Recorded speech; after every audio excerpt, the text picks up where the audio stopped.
Alright guys, and welcome to today's video. I'm glad to have you guys back here. Today I'm really excited to show you guys this new Videomic NTG. It's a shotgun microphone, which is super versatile because it's not only good for like sessions like this, where you can use it as a boom mic, but you can use also, it's a shotgun mic, so you could put it into your so you can also put it on top of your camera. So I'm gonna do kind of an unboxing and show you guys kind of like what to expect from this. I'm really excited for this. Just keep in mind that this does cost $250, so that's something to keep in mind. But let's get started. All right guys, so we have the box right here. So I'm just gonna open it up. Honestly, I'm not sure how to open this thing.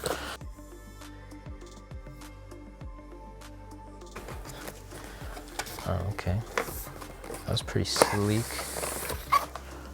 So I guess that's like the cover of it. So we just put that right here for now. Now this mic, I'm telling you guys, I've been trying to search around for this mic for quite some time and it's just out of stock or back ordered. So thankfully Adorama had it in stock and I got it with 2-day shipping. So shout out to Adorama for that. All right, and the box, we'll put it right here. So this is kind of what to accept. You got like a smart guide right here. And the mic, if I can take it out of here.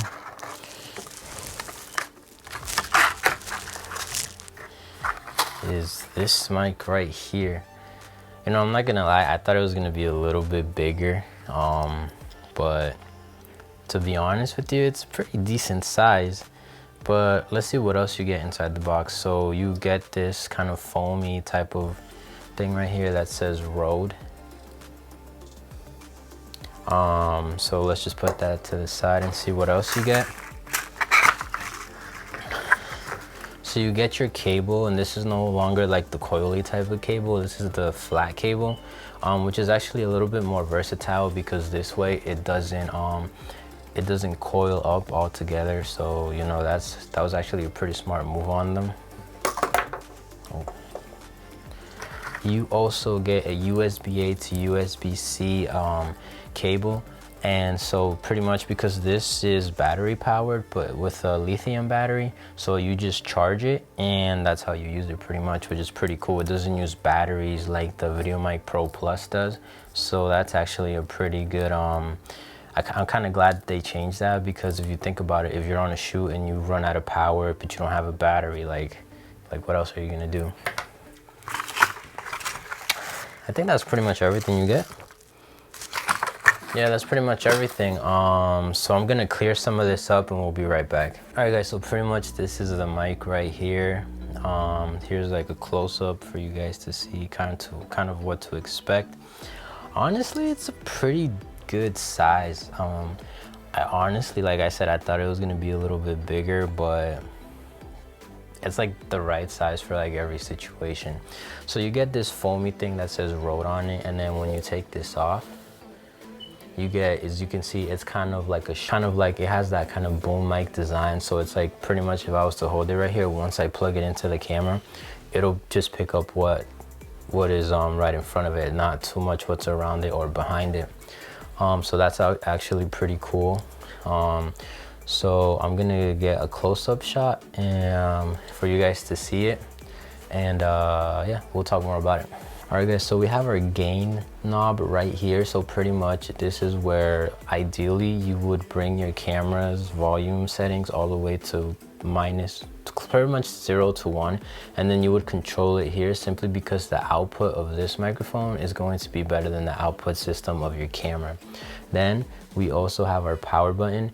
Pretty cool because when you turn on the camera, it turns on, and when you turn off the camera, it turns off. So you don't have to worry about turning it on or turning it back off, which is actually pretty good because you'll save battery this way. You have your -20 decibels. So like, let's say you're like in a really like loud setting, and you don't want all that background noise. You just press the -20 decibel and it'll like it'll like make everything a lot more quiet. You have these two bars right here. So what that is that pretty much it'll record one in high dB levels and the other one in low dB levels, so that pretty much when you go to the editing room, you can pick and choose which one is better, which one sounds better. And it's pretty, you know, it's pretty high tech if you think about it, because you can't do that with just a regular microphone. 75 hertz and 150 hertz up here, and then you have like your shoe mount right here, and so, you know, this is what it looked like. Here you put your S10 cable and then you connect it to your camera. And right here is where you plug it in to charge it USB-C, or you can plug it into a computer and use it as a USB microphone. So, but without further ado, let's just plug it in and see what it sounds like. All right guys, so after tweaking it with the, like, you know, for a little while, maybe like 10-15 minutes, we were finally able to pick a pretty good range with the volume. So what I did was I put it at maybe 0 to 1 on my camera, and then on the microphone I believe I have it at 10. And I didn't touch any of the other buttons simply because I want you guys to hear purely what this microphone sounds like, just so that you guys can see what type of audio input you guys will be receiving with a $250 purchase of this microphone. All right guys, so pretty much the setup that I have here, ideally if you don't have a large enough cable to run from the microphone all the way to your camera, this is actually a really great setup. So it's something you should invest in, I believe, is you can pretty much have the wireless go that come with the lavalier mic and just have the same setup in there, and then just plug it in here, and boom, you have a wireless transmission between the microphone and the camera, and you're still gonna get awesome sound. Honestly, I think if you're gonna get this microphone for sit down talks like this, it's like a must, because once I invest some money into like a boom stand and I have the microphone like kind of like right here, it'll be much easier to control it if instead of running a long cable all the way over there. So because we already have a cable here with the light, we already have a cable here, we don't need any more cables around. But I hope you guys like how this sounds. Honestly speaking, lighting and audio is something that us filmmakers, for some strange reason, we kind of just push over. We get more excited about the lenses, we get excited about the camera bodies, but audio, I honestly feel like audio and lighting are just as important, and it took a while to learn, but definitely take that into consideration. But now back to the microphone. So now this is with the foam on top of it, right? So this is what it would sound like close up to the microphone, and this is what it sounds like kind of sitting back to the microphone. So my recommendations is that you have an audio person back there. I have Franklin back there with the headphones to kind of tell me, like, you know, move back, move forward. You know, with these microphones you can really hear that puh puh in your voice, like the thump. So just keep that in mind. But this is with the foam. Now we're going to remove the foam and see what it sounds like. All right, and this is what it sounds like without the foam. Let me know in the comment sections down below what sounds better. Should I leave the foam on, or should I leave it just like this? One thing to keep in mind is that if you are going to use this kind of for like a vlogging type of microphone, which you can totally use it for because it's built with a shotgun input, make sure that you guys so it's gonna be like pretty much if I'm right here, you can listen to me clearly, but once I move over here, you won't be able to hear me that much. Same thing over here.